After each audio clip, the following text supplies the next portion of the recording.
अंग भंग योजना अच्छे से पढ़ा है। किस इसको कैसे लिखते हैं? वन लाइनर, वन लाइन में, एक या दो लाइन में वन लाइनर क्वेश्चन बनाने की कोशिश करो।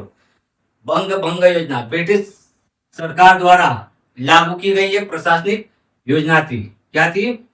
ब्रिटिश सरकार द्वारा लागू की गई, ब्रिटिश सरकार द्वारा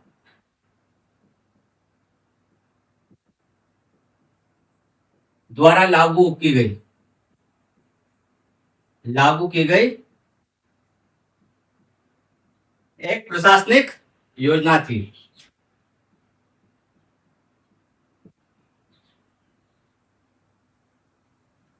प्रशासनिक योजना थी।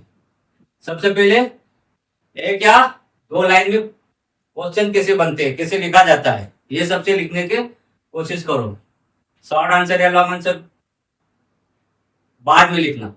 सबसे पहले एक से दो लाइन में प्रश्न कैसे बनाए जाते हैं। बंग भंग योजना आपने अच्छे से पढ़ा है। 1905 में बंग भंग योजना, बंगाल का विभाजन। बंग भंग योजना मतलब बंगाल का विभाजन।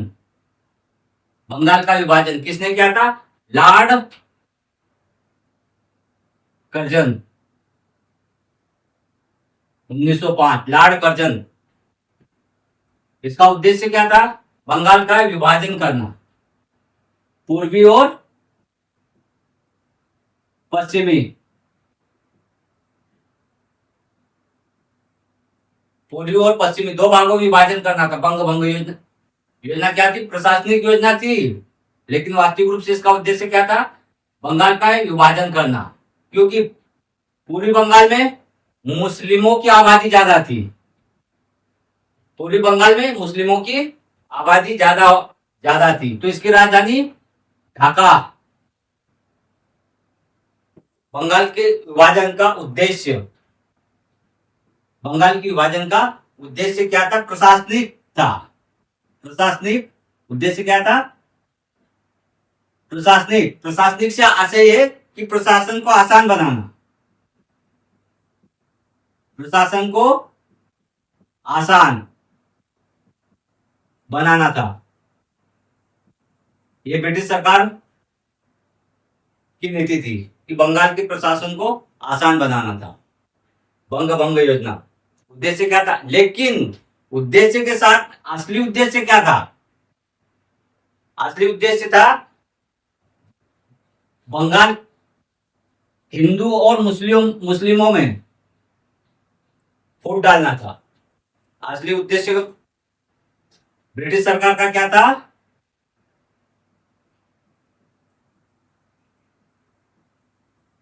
असली उद्देश्य हिंदू और मुस्लिमों में फूट डालना, मतलब उभरते राष्ट्रवाद के आंदोलन को कमजोर करना। फूट डालो और राज करो, राज करो। फूट डालो, राज करो, मतलब असली उद्देश्य था हिंदू मुस्लिमों में फूट डालकर राज करना। फूट डालो, राज करो, लॉर्ड कर्जन। इसको लिखता कैसे? उद्देश्य मालूम और परिणाम, इसका परिणाम क्या हुआ? जनता में भारी आक्रोश या भारी विरोध। जनता के बीच, जनता के बीच भारी विरोध, भारी विरोध हुआ। भारी विरोध के चलते ही स्वदेशी आंदोलन चलाया गया था। बंग भंग योजना के विरोध में ही स्वदेशी आंदोलन चलाया गया था। स्वदेशी स्वदेशी आंदोलन चलाया गया था। बंग भंग के विरोध में स्वदेशी आंदोलन चलाया गया था। तो परिणाम क्या था? जनता के बीच भारी विरोध, तो ब्रिटिश सरकार को झुकना पड़ा भारी विरोध के चलते हुए, और 1911 में बंग भंग योजना रद्द कर दी गई है। 1911 में। अब 1911 से संबंधित तुम्हारे वन लाइनर प्रश्न आते। 1911 दिल्ली दरबार, दिल्ली दरबार, दिल्ली दरबार 1911, ये प्रश्न तुम्हारा वन लाइनर ऑब्जेक्टिव बनता है कि दिल्ली दरबार 1911 क्या था। तो 1911 में ही बंग भंग योजना को रद्द करना हुआ। लिखना है, बनाओगे इसको कैसे आंसर दिल्ली को 1911। तो जॉर्ज पंचम के सम्मान में दिल्ली दरबार 1911 लगा। दिल्ली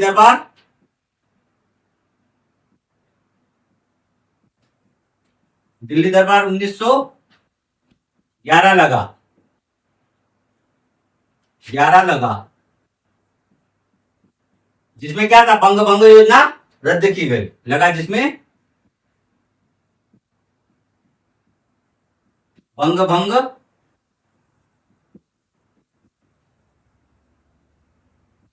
भंग योजना रद्द की गई, योजना रद्द की गई। इस तरीके से आंसर बनाना सीखो।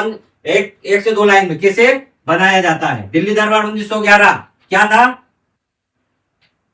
जॉर्ज पंचम के सम्मान में दिल्ली दरबार 1911 लगा, जिसमें बंग भंग योजना रद्द की गई।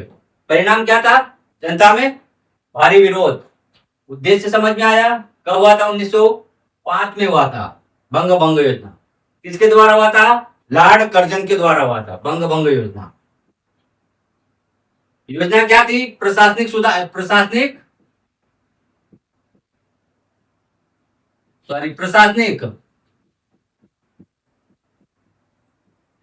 योजना थी, या प्रशासन को आसान बनाना था। प्रशासनिक योजना को आसान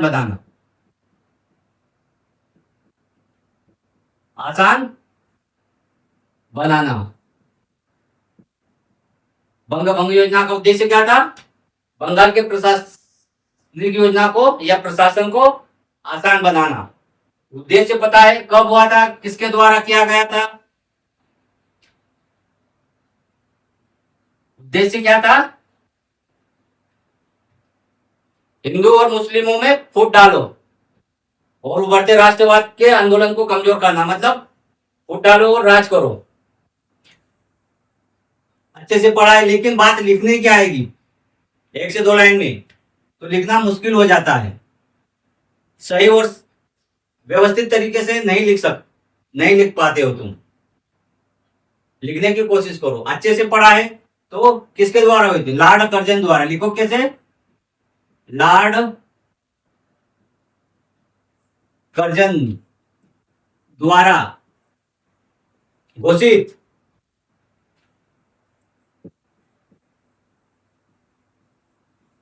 मैं सिर्फ तरीका बता रहा हूं तुम्हें। ये जो तुम जब कॉपी में लिखोगे ना, तो एक से दो लाइन में ही आएगा। मैं इसलिए इनको थोड़े से अक्षर बड़े करके लिख रहा हूं ताकि तुम्हें समझ में आ जाए। तो क्या था बंग भंग योजना, लॉर्ड कर्जन द्वारा घोषित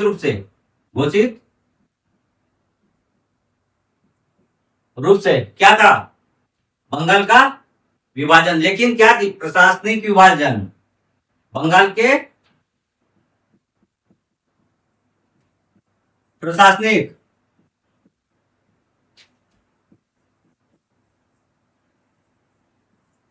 विभाजन थे।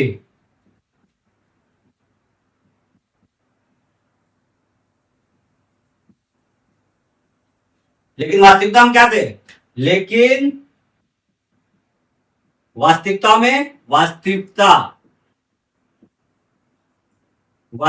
में उभरते राष्ट्रवाद के विभाजन की योजना थी। वास्तविकता में उभरते राष्ट्रवाद के विभाजन की योजना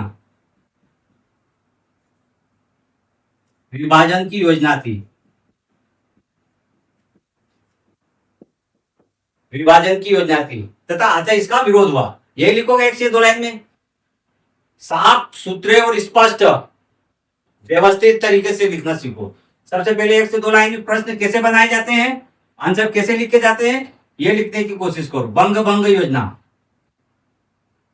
विरोध होने के बाद ब्रिटिश सरकार को झुकना पड़ा और इस योजना को रद्द करना पड़ा। तो रद्द कब किया था? 1911 में दिल्ली दरबार 1911, जो जहाज पंचम के सम्मान में दिल्ली दरबार लगा था 1911, जिसमें बंग भंग योजना। लेकिन बंग भंग योजना के बाद स्वदेशी आंदोलन चलाया गया था। बंग भंग के विरोध में स्वदेशी आंदोलन चलाया गया था, जिसमें स्वशासन,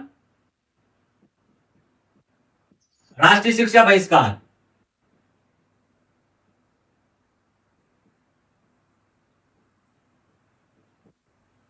आदि का विरोध हुआ था। स्वशासन या स्वदेशी, राष्ट्रीय शिक्षा बहिष्कार आदि का विरोध हुआ था स्वदेशी आंदोलन में। तो बंग भंग के विरोध में हुआ था। तो ये भी स्वदेशी आंदोलन कब हुआ था? 1905 में। 1905 में बंग भंग के विरोध में स्वदेशी आंदोलन चलाया गया था, जिसमें शिक्षा राष्ट्रीय स्वशासन, राष्ट्रीय शिक्षा बहिष्कार आदि के सिद्धांतों पर चलाया गया था। तो प्रश्न बनाने की कोशिश करो, उत्तर बनाने की कोशिश करो। 1 से 2 लाइन में कैसे लिखेंगे? हड़प नीति या वेबगत नीति, वेबगत नीति,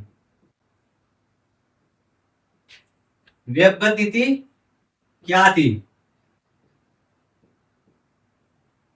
1856 में वेबगत नीति 1856 में किसके द्वारा लागू की गई थी? तो लॉर्ड डलहौजी,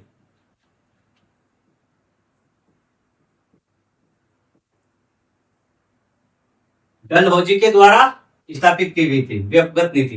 कब की गई थी? 1857 में। ब्रिटिश सरकार ने उत्तराधिकारी या दत्तक पुत्र के उत्तराधिकारी मानने से इनकार कर दिया था। यदि किसी भारतीय रियासत के किसी शासक या राजा का पुत्र नहीं होने पर या संतान नहीं होने पर या मर जाने पर उसको उत्तराधिकारी लेने का अधिकार नहीं था, या उत्तराधिकार गोद लेने का अधिकार नहीं था। यदि गोद लिया उत्तराधिकार को नहीं मानते थे, उत्तराधिकार नहीं माना जाता था गोद लिए हुए बच्चे को, तो उसका वेबगत नीति थी। तो लिखोगे कैसे? 1 या 2 लाइन में। भारतीय रियासतों के उत्तराधिकारी की हिंसा के आधार पर क्या लिखोगे? भारतीय रियासतों सॉरी, भारतीय रियासतों के उत्तराधिकारी